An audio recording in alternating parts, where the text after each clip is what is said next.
ওসমান ইবনে আবিল আস রাদিয়াল্লাহু তাআলা আনহু নবী সাল্লাল্লাহু আলাইহি ওয়াসাল্লামের কাছে এসে একবার অভিযোগ করলেন, ইয়া রাসূলুল্লাহ, আমার শরীরে ব্যথা, কোন এক অঙ্গে হাতে টাতে কোথাও ব্যথা ছিল। তো তিনি বলছেন, ইয়া রাসূলুল্লাহ, অনেক ব্যথা করতেছে আমার।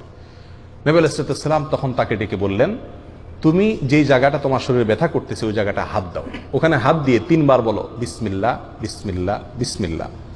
এই 3 বার বিসমিল্লাহ বলার পরে এরপরে 7 বার এই দোয়াটা পড়ো। দোয়াটা কি? আউযু বিইজ্জাতিল্লাহি ওয়া কুদরাতিহি মিন শাররি মা আজিদু ওয়া উহাজির।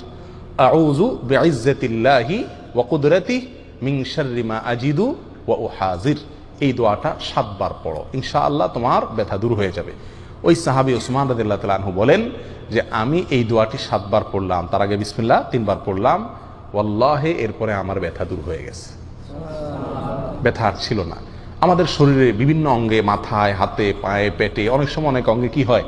ব্যথা হয়, এবং ব্যথায় আমরা অনেক সময় কষ্ট করি। এই ব্যথা যখন হবে তখন আপনি এই আমলটি করবেন, 3 বার বিসমিল্লাহ পড়বেন আর 7 বার এই দোয়াটা পড়বেন। দেখে দেখেও পড়তে পারেন, আউযু বিইজ্জাতিল্লাহি ওয়া কুদরাতিহি মিন শাররি মা আজিদু ওয়া উহাজির। এই দোয়াটা 7 বার পড়বেন আর তার আগে বিসমিল্লাহ 3 বার পড়বেন, ওই জায়গায় হাত দিয়ে ইনশাআল্লাহ বিইذনিল্লাহ ওই ব্যথা কি হয়ে যাবে? দূর হয়ে যাবে। এবং এর পাশাপাশি আল্লাহ সুবহানাহু ওয়া তাআলা যেহেতু এই যুগে আমাদেরকে অনেক ভালো ভালো ঔষধের ব্যবস্থা করে দিয়েছেন, তো সেগুলোকে আমরা অবলম্বন করব, পাশাপাশি এই দোয়ার আমলটা করব।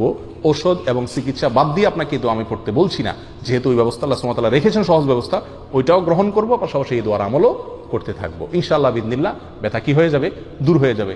আমরা সাধারণত ব্যথা হলে বা অসুবিধা হলে হুজুরের কাছে যাই তাবিজ দেওয়ার জন্য।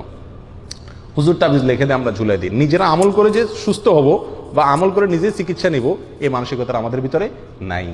অতএব আল্লাহ তাআলা আমাদেরকে এই ব্যথা হলে নবী সাল্লাল্লাহু আলাইহি ওয়াসাল্লামের শিখানো এই আমলটাকে আমাদেরকে করার তৌফিক দান করুন।